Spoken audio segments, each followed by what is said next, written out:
So I'm here at the March to Keep Fear Alive. We're going to march over to the Rally for Sanity. You can see there are dozens of people behind me. I actually expected a lot more people to be here. It's not raining. It's pretty nice out. I have the yellowest sign out of everybody, but we are a little early, so maybe more people are going to show up.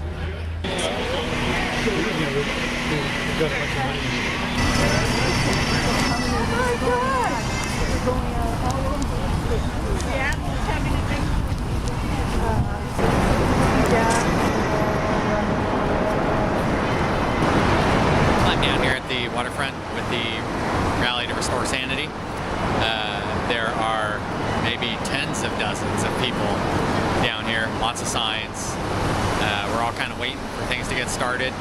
We marched down here, it was uneventful, got here pretty early, and now we're just waiting. Yeah! Pretty good. My name is Jefferson Smith, and I'm here to recruit you. Turns out there were more votes cast in 2008 by voters under 30 than by voters over 65.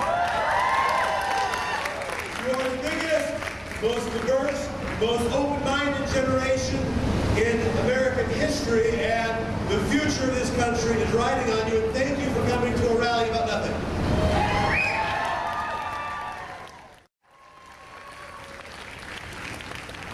I want to say just a couple of things. One is that, for my part, and to me, insanity, or rather to restore sanity, requires significant irrationality. That our voting process based merely on rational utility maximization, just doing for each of us what is best for each of us, wouldn't make any sense. Because a huge portion of our biggest problems are nobody's job. Whose job is it to figure out healthcare policy for this century? There's no obvious market profit fundamentally changing that. Whose job is it to design or redesign education policy for this century? No obvious market profit in that. Whose job is it to reform energy policy? BP's? Maybe. A huge portion of our most important, most daunting, most significant challenges are nobody's job. And that's why they have to be all of our jobs. You can share that if you want. That's fine. That's why each of you is so important. The people who are willing to show up at this.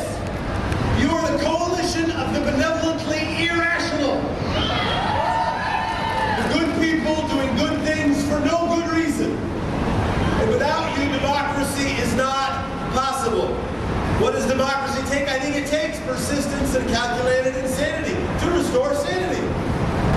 Also, insanity, irrationality, sanity doesn't take care of itself. Having a rational, sensible, intelligent democracy and government doesn't merely happen. It requires labor. It requires work. It requires effort. The number one, Yale did a study on this. They tested various things. How do you get more people engaged? One, by the way, they tested, if you say that low voter turnout is likely, that people aren't voting, people don't care, that actually itself lowers the likelihood that people will participate. Okay? If you instead say, wow, hundreds and hundreds of people show up at a rally in Portland, Oregon, they don't even get to be on national TV, all kinds of people care, including lots of young people, it actually gets more people caring. That's one thing we learned. But another thing we've learned is they tested all of these things. They tested mail, they tested door-to-door canvas, they tested phones. They tested phones, hey Tom. They tested phones, and that increased, they tested paid phone bankers, the kind of people that try to sell you a week in Las Vegas. That increased voter turnout between 0 and negative 0.2%. That's pretty crappy. Then they tried volunteer phone bankers, people like you and me calling, asking to vote. That increased voter turnout between 2 and 5%. And then they tried, that's pretty good. And then they tried actually knocking on doors and talking to voters. And that increased voter turnout between 7 and 12%. That's a big number. That's more than most elections we pay attention to are decided by. That is why each of you is so important. Each of you wields the ability to have significant influence. And let me close with this. If knocking on doors, face-to-face contact like that, is a good way to increase voter participation. What is the one cultural tradition every year that involves knocking on a lot of doors? Halloween, exactly. When is Halloween? When is Election Day? Always a couple days after Halloween. And so we might be too old to trick or treat, but you're never too old to trick or vote.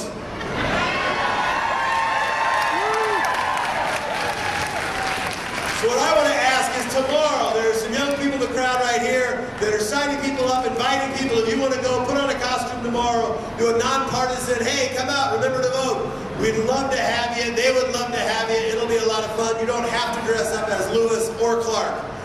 But I want to very finally say this. I want to say thank you. I want to say thank you for being here. I want to say thank you for the work you've done, the work that you will do. And why don't we say trick or vote real loud on the count of 3. 1, 2, 3. Trick or vote. 1, 2, 3. Trick or vote. 1, 2, 3. Trick or vote. Thanks, everybody. Really appreciate your time.